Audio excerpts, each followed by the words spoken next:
Welcome to Centerline Designs, everyone. My name's Cole if you're new to the channel, and as you can tell, we're getting back to building some steel beams for our house lift project. If you're new to the channel or just new to these videos, we've already completed one 41-foot 16-inch I-beam. This beam came out of a department store that got torn down. Every beam is a little bit too short, so we're adding about 11 feet on, and then we're taking two of them and stitch welding them, laminating them side by side with alternating joints, and then we'll complete two double beams that will go under our house for an upcoming house lift project. I already got a couple of videos on doing this, so this one probably won't be all that long. It does get kind of repetitive. We have one joint completely prepped here that just needs to get wire wheeled off because it's been a little while since I've been working on this.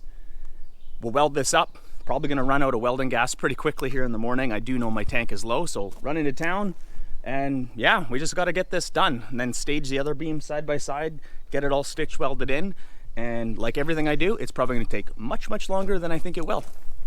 But my goal is to get this done today. We have a nice cooler day. It's great for working outside. So if you like this kind of thing, just stay tuned and hope you enjoy the video.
Well, we have everything lined up. It's pretty good.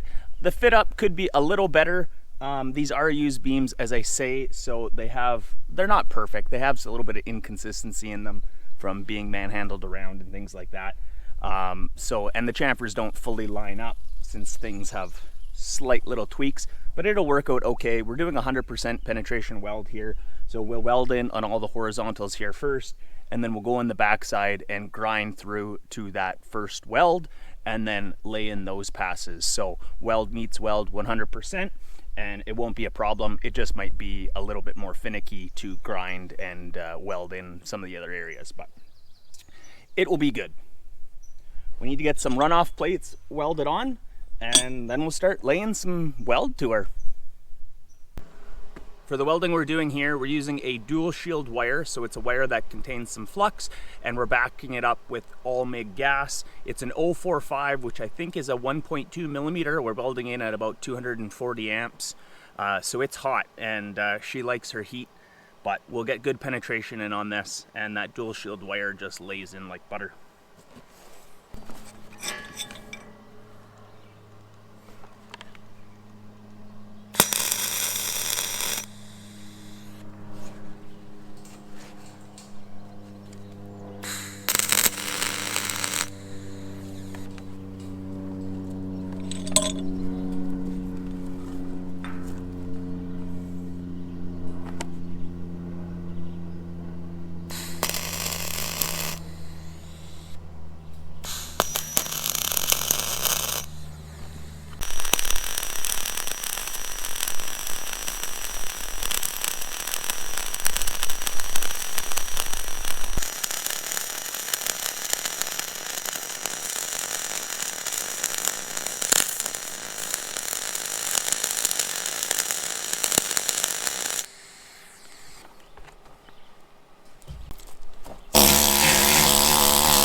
That is all the welding that we can do in this position, and since I have the luxury of rolling this beam around, I'm just doing everything in the horizontal. It's just that much easier and that much faster. Time's finally come. We are pretty much out of welding gas, and I don't feel like running out mid-weld, because then we got to go grind all that out, because once you lose the backing gas, oh boy, she gets ugly. Through the power of amateur video editing, we have ourselves a new tank.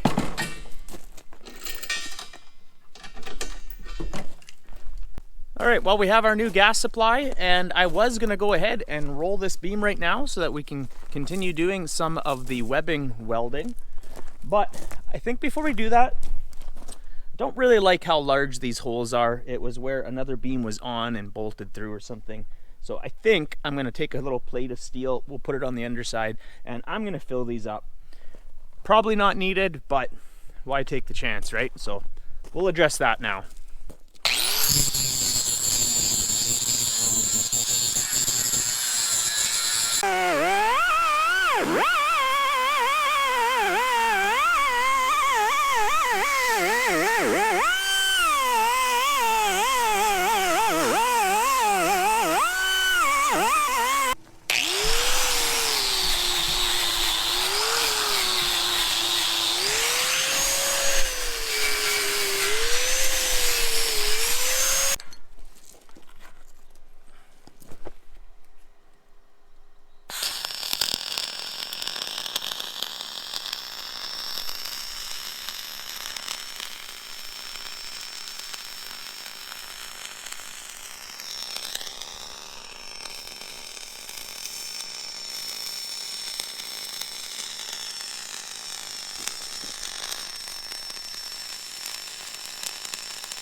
Beam welding is going pretty good.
But here we have it. We got another day. It's not raining, it's not windy, so we are perfect to get out here and do some welding and get these beams finally done. This is definitely dragging on and I just need to get to it. If I was stick welding, the wind wouldn't be as big a problem, but I'm gaining a lot of speed by using my wire feed, and we just had a ton of rain, which is needed. Don't get me wrong, I'm not complaining about that. We needed it, but beautiful day out today. Let's get back to work.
Well, there we go. 41 foot double 16-inch I-beam. One is done. Oh, that feels good to say. Now to think, I gotta go do this all over again. That's okay. I'm gonna get it done off camera. It'll be quite a bit quicker. I hope you enjoyed building of the beam. I know maybe it's not the most entertaining, but it should be pretty cool to see these in use once we finally get to that part of the project. So as always, thanks for watching, everyone. I hope you enjoyed the video. Always a lot more content to come. If you don't mind, hit that subscribe, give myself a like, and we'll keep going. Thanks for watching. Cheers.